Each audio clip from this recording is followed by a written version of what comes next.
about teachers, man. Education. Welcome to the Teacher Talk Show with Dr. Lisa Mozer. This show is about challenges in the classroom, education, and policies. Express your concern. Call into the show at 704-873-1400. It is not necessary to identify any school district or give names. These conversations are informative and sincere. Now for your host, Dr. Lisa Mozer. I'm Lisa Mozer. You're listening to Teacher Talk. Welcome.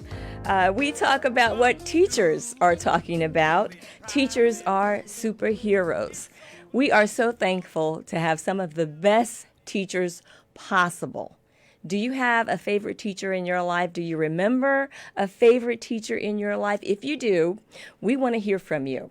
You can go onto my website at lisamozer.com, click on Contact, tell us why and how a teacher was special to you, and we're going to put your name in a special drawing. If you're here in the Iredell County area, that special drawing could give you a free ticket to lunch at the Boxcar Grill. Good food, good conversation here on Teacher Talk. We want to hear from you. We appreciate our teachers. Let me tell you that the pandemic has taught us so much about how important school is to all of us.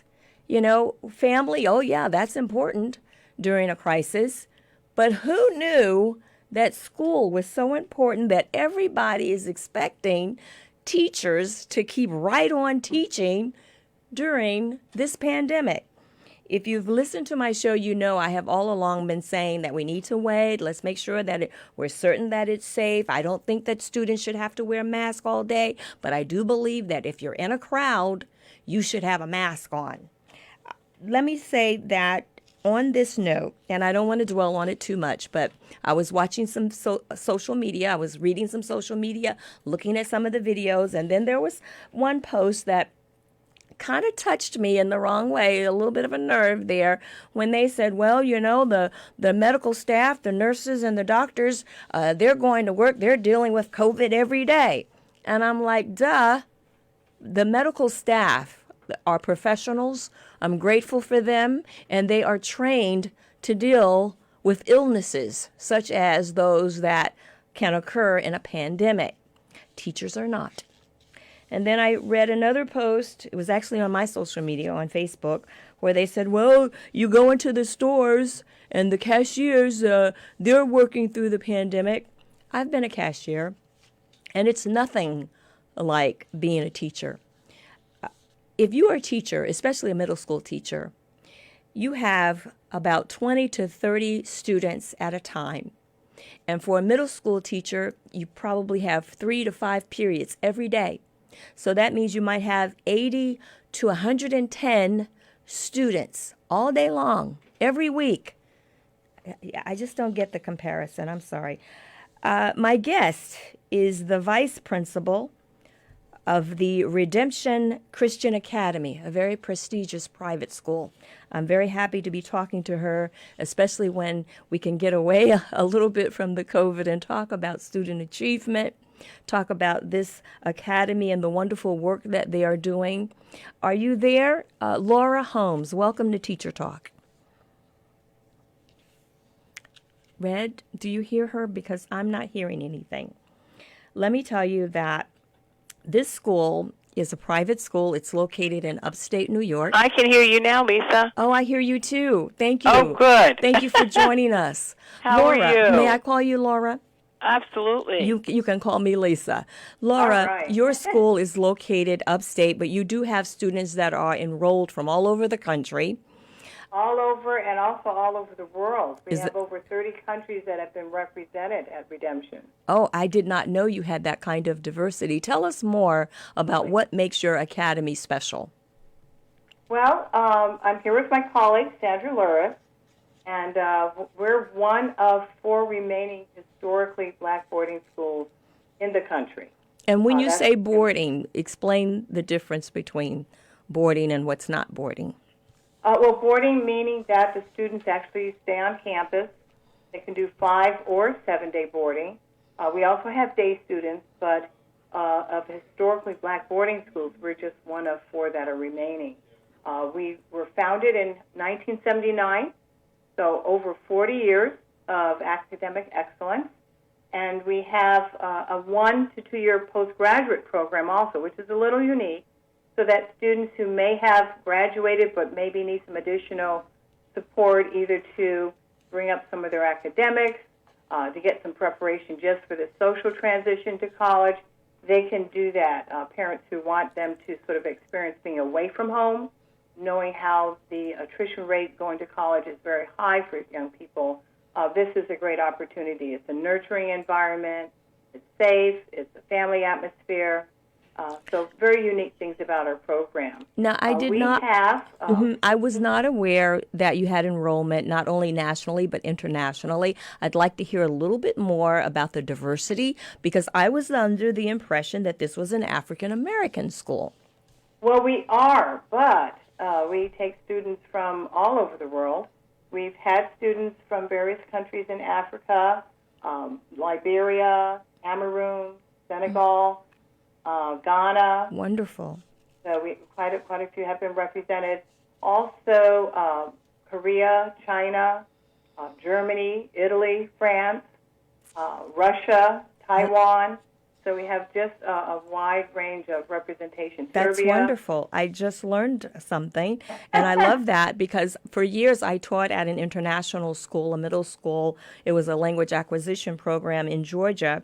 So I'm very interested in cultures, especially when it comes to cultures that may be outside of the United States as well. But tell me about this education program that you have, because we hear so much about the education achievement gap and the learning challenges that we face. What is a good education? Well, a couple of things. I'm going to ask Sandra to help me with that, but one of the things... and Sandra is your colleague, right, there at Sandra Loris, is it? Yes, ma'am. And you are, what's your position there at the Academy? I'm an administrator here. Welcome to Teacher Talk. We're happy to have you. And you're going to tell us what is defined as a good education? Sure. We take a lot of our philosophy of education from Booker T. Washington, who emphasized the generous education of the hand, head, and heart. In other words, it's a relevant education. Our pastor and founder stresses perseverance over a victim's mentality. He stresses becoming an autodidact, which is a person who is a self-learner, being a polymath, especially in the economy nowadays. Mm-hmm. You need to broaden your ability to do different tasks and skills. One of the things that I found very rewarding as a teacher in an international program is that my students all had multiple faiths. So when you come to your school and you're dealing with students from outside the United States, how does your faith-based program impact the learning? Yes, that's where it comes to the generous education of the heart. Mm-hmm. And across the board, it doesn't matter. We've had kids from that are atheists, coming from atheistic societies. We've had kids come from Muslim countries. But across the board, the general character traits of, diligence, hard work, honesty, loyalty, faithfulness, trustworthiness, hold across the board no matter what religion we're talking about. Well, let me go back to Laura. And Laura, because we know that we don't have as many private schools that we once had in my community, what would you want to tell parents that makes private school something they should consider? Well, they should consider us as an option simply because being one of 4 black boarding schools, there's a very nurturing aspect for the community, where many of the students have that relationship that is built with faculty. Mm-hmm. Small class sizes, very high success rate, but a lot of it is due to the nurturing. We've had students who have come from a range of academic abilities where some are taking college courses online, they're taking advanced placement courses, they're doing dual college enrollment, and whereas other students are coming, and we have a program we call We Unwrap the Labels. Mm-hmm. And just by providing that environment, students who may have been labeled, and we've had a number of students who have been labeled with ADD or ADHD, autism, even Asperger's, and they've come and they've been able to make tremendous gains academically. So, and you mentioned small class sizes. We know research shows us that that's very important when we look at the student teacher ratio. What would you consider an average class size there? Average about 10 students in a class, so they're really getting that personal attention. Mm-hmm. Yes, 10 is small. Yes, they're getting the personal attention, and they're able to be transformed, not just with academics, but it's the whole environment. And that's our mission, to transform students, the whole person, spiritually, academically, athletically. Tell us a little bit about, I'm sorry to talk over you, I do apologize, That's okay. But tell us, give us a description. You know, this is radio, but give us a description of the campus. What's it like? Well, we're in the heart of Troy, New York, which is in an area that's known as the Tech Valley. Mm-hmm.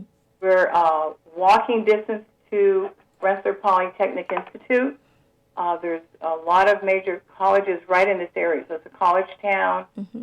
There's a lot of advances with nanotechnology, which has allowed us to expand our STEM program. Oh, wonderful. We have a relationship with the SUNY Polytechnic, which is in Albany, which is like 10 minutes from here, where our students have gone for tours and programs. It sounds like you have a really good community relationship with the industry. Yes, and even with Cornell Cooperative Extension. Mm-hmm. We've had a student go on a program in the summer to Cornell University, but we have staff that come into the school and work with our students on robotics, 4-H, STEM programming, just a variety of opportunities where students are not just in the books.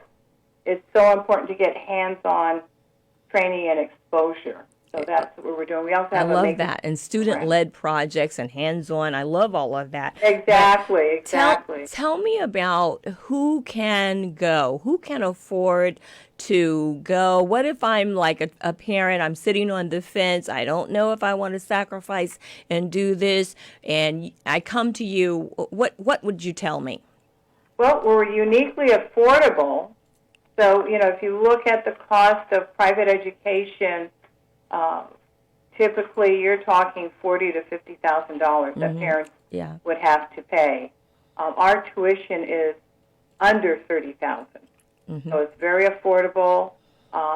We do try to work with families. We have limited scholarships, but there's definitely an out-of-pocket cost. But we do have a pricing that is very attractive, and like you mentioned, the 1 to 10 ratio. We have a staff that is very committed to. I love that private school students do flourish.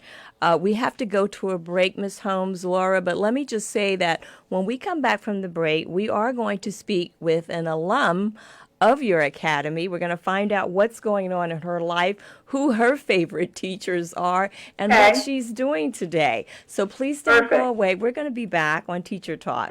Okay, thank you. Teacher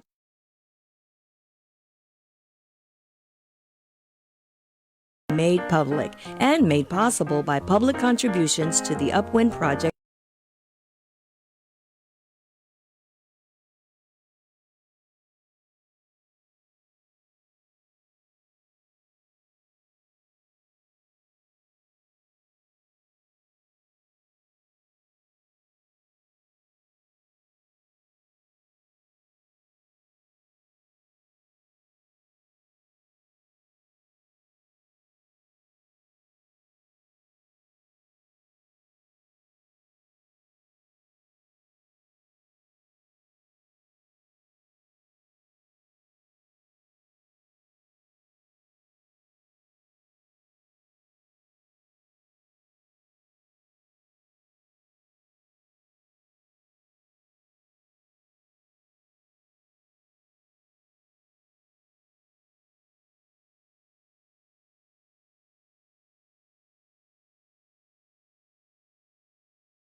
listening to Teacher Talk. I'm Lisa Mozer. We talk about what teachers are talking about.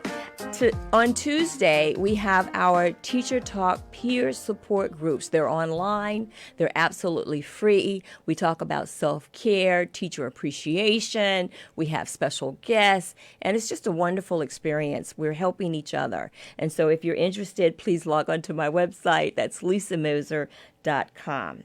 I want to talk about the New York Times. They had a publication of a very divisive picture, a student in a Georgia school, I'll even say the district, Paulding County, that took this picture in the hallway that showed all of these students kind of crowded together. If you've ever been in a high school or a middle school, you know that when students change classes, it's crowded in the hallway. Even with the reduction of the population that we have, that's to be expected. And I'm so glad to hear that, not that the photo went so viral, but that the student who originally posted the picture had been suspended is no longer suspended. They corrected that error. I think that that was a good call. I'm so glad to see that that student is not going to be punished for that, because I know students have their cameras in school. It's not illegal. You can have a camera in school. They take pictures all the time and post them on social media all the time. So I was so glad to hear that that student is no longer suspended. My guest on the show today is an alum from a wonderful private academy, the Redemption Christian Academy. Milani Faye. Are you there, Milani? Yes, I'm here. Thank you so much for having me. Thank you. Thank you for joining us.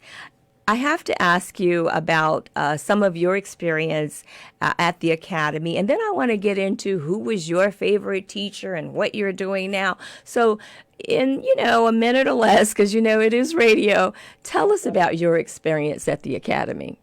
Well, I really didn't have a choice because my father founded it in 1979, and my mother was the principal, so therefore I was stuck at this academy, which ended up being the best thing that ever happened to me in my life, the preparation that I got with my mother being the principal, and our life was at school. When we woke up, we went with our parents to the school. Everybody in the school, all of my classmates, they became my family. And that's how I grew up. I grew up with a family of educators, of janitors, of cooks, of classmates. They were my family, and that's exactly how I see them to this day. All of my classmates and my family. So your classmates from your school experience, you're still very close to them. Would you say also if that's typical for the academy? It's absolutely typical, because you're talking about taking kids from all over the world, as Mrs. Holmes said, and you're bringing them into an environment where it's like college. It's almost like college, and these are your foundational years, whether you're there for a year, 2 years, 3 years. We've had some young people come from overseas, from Africa. They came at 10, and they've not been back home yet, and they're in their 18, 19, 20 years old now. So it's very typical every single year. It says a lot about how families value education. We talked with Ms. Holmes earlier about what is a good education. Let me ask you this. What is a good teacher? And do you have a favorite teacher that you remember? Ironically, Mrs. Holmes and Mrs. Luris, who you had on, have been there since 1979 when my father opened those school doors. From Mrs. Holmes being a prolific math teacher, breaking it down, so somebody who's a dummy in math, and I do not use math right now in my life. I can't stand math. Don't say that. Don't say that. She broke it down for me. Well, I use it to count my money, so I guess I do use it. She broke it down. And and we hope you've got some big bank to tell us about, too. Okay. Yeah, so the two ladies that you had on, and also Mrs. Douglas, who wasn't on, those are my favorite teachers, and I think that says something as well, that they've been there since 1979. Okay, but tell me what made them special. Their ability to relate one-on-one, to take a class full of kids, not really full, the teacher-to-student ratio is small, but to be able to assess that everybody's not on the same level, even though they may be in the same class. And that ability to take that and say, hey, she's a little slower, so we're going to get her, do some extra things with her. It's the extra that they did outside of the classroom and behind the scenes to allow us all to graduate. I want to ask you, I do want to know what you're up to and what you're doing right now, but before I get into that, real quickly, can you tell us, how do you feel about the mask situation and having to do online or face-to-face, with the COVID and the pandemic? Do you have an opinion about that? Well, the online for me, and I went to school on a full scholarship thanks to my parents and the school preparing me to get. You mean the university? Yes, ma'am. What university? I went to Syracuse University. Wonderful. And then I ended up, and I also have a degree from Liberty University. Mm-hmm. When I went to Liberty University, it was online, and for me, I was probably average smart. What was your major at Liberty? At radio and television communications. Oh, okay. How lucky are we to have you? Thank you. Okay. Well, tell us what you're doing now and how your life is going and just what you're up to. Still working with, I live in Atlanta, Georgia. I'm back and forth between Atlanta and our school, still helping my parents with the school, mentoring young people. But I actually I work in my field. I work in radio. I'm a radio talk show host here in Atlanta for one of the largest station, actually. Do you know Shelley Winter? Shelley Winter is my co-host. Such a small world. Shelley Winter is my When co-host. Teacher Talk was a podcast, because the show started off as a podcast before we were opened with the arms of WSIC, and Shelley Winter was one of the very first interviews that I had for Teacher Talk. What a small world. I did not know this, okay? I was guessing. And I will tell him exactly when I get off of this phone that I think you must tell him that. Okay, so you're doing a show, so that means you have a very political take on things that are going on right now. So tell me this: should students be wearing a mask or not be wearing a mask? We only have about a minute left. That's a hard situation. It's hard to, and we're not far from Paulding County, as you were talking about earlier. And I think it's just a fight between our mayor, Atlanta Mayor Keisha Lance Bottoms, who's African American, and our governor, who's not African American, Democrat versus Republican, over the mask thing. It has gotten so divisive, but I'm not going to go into the politics. I'm going to have to cut you off right here. Let me just say that if someone wants to get in touch with the Academy, that they are available for tours, I believe. Is that not true? Absolutely. Okay, and so you can go to your website. Do you know the website, by the way? I'm going to put it on my website, but if you know the website, could you give us that? Yes, if you just Google Redemption Christian Academy. That's a good idea. Why didn't I think of that? No, that's it. And you'll see everything come up there. And we also have opportunities for people who can't pay the $30,000. We have fundraising opportunities. Really? That's so wonderful. Well, tomorrow on the show, speaking of Georgia, I'm going to have a former superintendent, Dr. Stephen Green, will be here, and he's going to talk about that Paulding County situation. So please join us. And let me also thank my entire crew here at WSIC. Couldn't do it without my producer and the director. We'll see you next time on Monday. This is News Talk.